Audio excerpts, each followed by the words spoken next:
नमस्कार दोस्तों, मेरे इस चैनल में आपका स्वागत है।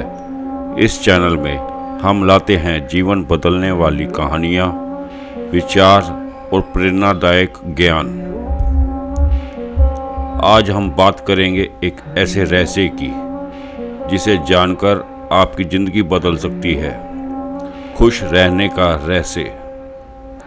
जैसा कि हमारे हिंदू धर्म ग्रंथ बताते हैं।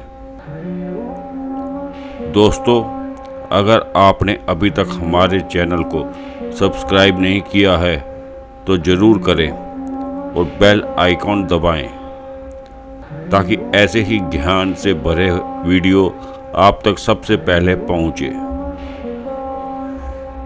हम सभी जीवन में खुश रहना चाहते हैं, पर क्या आपने सोचा है कि खुशी आखिर है क्या? हिंदू धर्म कहता है कि खुशी बाहर नहीं, हमारे अंदर है।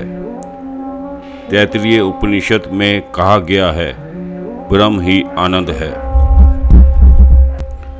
जब हम अपने अंदर के उस आनंद स्वरूप को पहचान लेते हैं तो हमारी खुशी किसी पर निर्भर नहीं रहती। खुश रहना या आनंदित जीवन जीना हर मनुष्य की स्वाभाविक आकांक्षा है।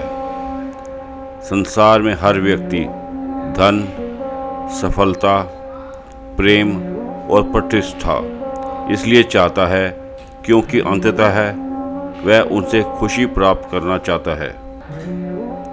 लेकिन हिंदू धर्म और उसके शास्त्र यह स्पष्ट करते हैं कि सच्ची खुशी इन भौतिक वस्तुओं में नहीं, बल्कि आत्मिक अनुभव और सही दृष्टिकोण में छुपी है। हिंदू धर्म के ग्रंथ जैसे भगवत गीता, उपनिषद, वेद, रामायण, महाभारत और पुराणों में इस विषय पर गहन विचार किए गए हैं। आइए विस्तार से समझते हैं कि हिंदू धर्म में खुशी का रहस्य क्या है और यह कैसे प्राप्त की जा सकती है। हिंदू धर्म कहता है कि सच्ची खुशी बाहर नहीं, अंदर है। आत्मा स्वयं में आनंद स्वरूप है। जो व्यक्ति आत्मा की पहचान करता है वह बिना किसी बाहरी वस्तु के भी सुखी रह सकता है। अज्ञान ही वह कारण है जो मनुष्य को स्थायी खुशी से दूर रखता है। हम यह मान लेते हैं कि भौतिक वस्तुएं ही हमें खुश कर सकती हैं, पैसा, रिश्ते, शोहरत आदि, लेकिन ये सभी क्षणिक हैं, नाशवान हैं। जब यह चीज़ें छिन जाती हैं या हमारी इच्छाएं पूरी नहीं होती तो हम दुखी हो जाते हैं। उपनिषद कहते हैं, अज्ञान में रहकर भी लोग खुद को बुद्धिमान समझते हैं। जब तक व्यक्ति आत्मा और परमात्मा को नहीं पहचानता तब तक वह वास्तविक सुख नहीं पा सकता। भगवत गीता में श्री कृष्ण अर्जुन से कहते हैं कि दुख का असली कारण हमारी अहंकार और इच्छाओं से जुड़ी आसक्ति है। जब हमें मनचाहा फल नहीं मिलता तो हम दुखी हो जाते हैं। श्री कृष्ण कहते हैं, सुख और दुख, लाभ और हानि, जीत और हार, इन सब को समभाव से देखने वाला व्यक्ति ही मुक्त होता है और आंतरिक आनंद प्राप्त करता है। श्री कृष्ण कहते हैं, तुझे केवल कर्म करने का अधिकार है, उसके फल पर नहीं। जब हम फल की अपेक्षा छोड़कर सिर्फ कर्म में रत हो जाते हैं तो मानसिक तनाव समाप्त होता है और एक विशेष शांति प्राप्त होती है जो खुशी का द्वार खोलती है। इस दृष्टिकोण को अपनाने से मन का बोझ हल्का हो जाता है और हम पर परिस्थिति में शांत रहते हैं। भगवत गीता में श्री कृष्ण अर्जुन को बताते हैं कि सच्ची खुशी कैसी होती है। इंद्रियों द्वारा मिलने वाला सुख अंततः दुख का कारण बनता है, क्योंकि वे क्षणिक होते हैं और उनसे आसक्ति उत्पन्न होती है। उपनिषद कहते हैं भौतिक वस्तुएं सीमित हैं, इसलिए उनका सुख भी क्षणिक है। परमात्मा का स्मरण और ध्यान हमें उस अनंत सुख से जोड़ता है।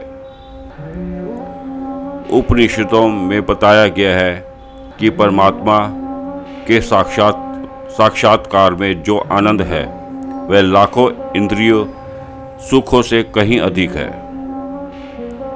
जिस व्यक्ति की चेतना ब्रह्म में लीन हो जाती है वह सदा आनंद में स्थित रहता है। उसे न भय होता है न दुख। हिंदू शास्त्रों में संतोष को सबसे बड़ा धन कहा गया है। संतोषम परमम सुखम। जब हम जो हैं उसमें संतुष्ट रहते हैं तब हम हमेशा खुश रह सकते हैं। कर्म योग में बताया गया है कि सेवा करना बिना किसी स्वार्थ के मन को शांति और संतोष देता है। सेवा चाहे वह किसी गरीब की हो, किसी बीमार की या किसी पशु पक्षी की, यह दिल में ऐसा सुकून भर देती है जो किसी भी धन दौलत से नहीं खरीदा जा सकता। पुराणों और रामचरितमानस में यह बार बार बताया गया है कि सत्संग, सच्चे संतों का साथ और भगवान के भजन से मनुष्य को सच्ची खुशी मिलती है। बिना संत के साथ के यह संसार पार नहीं हो सकता। श्रीमद् भगवत गीता में राजा परीक्षित को सुख का उपाय बताया गया। हरि कथा श्रवण, जिससे उन्हें मोह से मुक्ति मिली और आत्मिक आनंद प्राप्त हुआ। जिस व्यक्ति को जितना मिला उसमें संतुष्ट रहना आ जाए वह हमेशा खुश रह सकता है। लोभ और तुलना ही दुख का मूल कारण है। पतंजलि योग सूत्र और भगवत गीता दोनों ध्यान को अंततः सुख की कुंजी मानते हैं। पतंजलि योग सूत्र कहते हैं योग मन की चंचलता को शांत करता है। अभ्यास और वैराग्य से ध्यान सिद्ध होता है। जब हम ध्यान करते हैं तो बाहर की हलचल से दूर अपने भीतर के सागर में उतर जाते हैं और वही हमें असली खुशी मिलती है। जब व्यक्ति अहिंसा, सत्य, ब्रह्मचर्य, अपरिग्रह जैसे नियमों का पालन करता है तो उसका अंतर्मन शांत रहता है। अपराध बोध, भय और ईर्ष्या नहीं होती। धार्मिक आचरण और सत्य मार्ग पर चलना अंततः मानसिक शांति और संतोष देता है, जिससे खुशी बनी रहती है। रामायण में राम का जीवन एक आदर्श है, जहां उन्होंने प्रेम, त्याग और कर्तव्य को प्राथमिकता दी। पति पत्नी में प्रेम, माता पिता की सेवा, भाईचारा, ये सब धर्म का हिस्सा हैं और इन्हीं में सच्चा सुख है। दूसरों के लिए जीना ही हिंदू संस्कृति का मूल है। हिंदू दर्शन में बार बार याद दिलाता है यह संसार नश्वर और दुखमय है। गीता में श्री कृष्ण कहते हैं यह संसार अस्थायी है। जब व्यक्ति यह समझता है कि यह शरीर और संसार क्षणिक है तो वह छोटी बातों में दुखी नहीं होता और भीतर से स्वतंत्र हो जाता है। तो दोस्तों, हिंदू धर्म हमें सिखाता है कि खुश रहना किसी बाहरी परिस्थिति पर निर्भर नहीं है, बल्कि हमारे मन की स्थिति पर निर्भर है।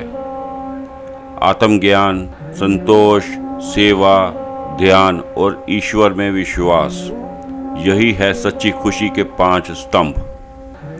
अगर हम इन्हें अपने जीवन में उतार लें तो हम हर हाल में मुस्कुरा सकते हैं।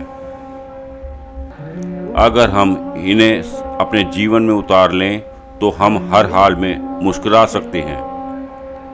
दोस्तों, अगर आपको यह वीडियो अच्छा लगा हो तो इसे लाइक और शेयर ज़रूर करें, और अगर आपने अभी तक चैनल को सब्सक्राइब नहीं किया है तो अभी कर लें, ताकि आप तक जीवन बदलने वाला ज्ञान लगातार पहुंचता रहे। धन्यवाद। अगले वीडियो में फिर मिलेंगे। जय श्री कृष्ण।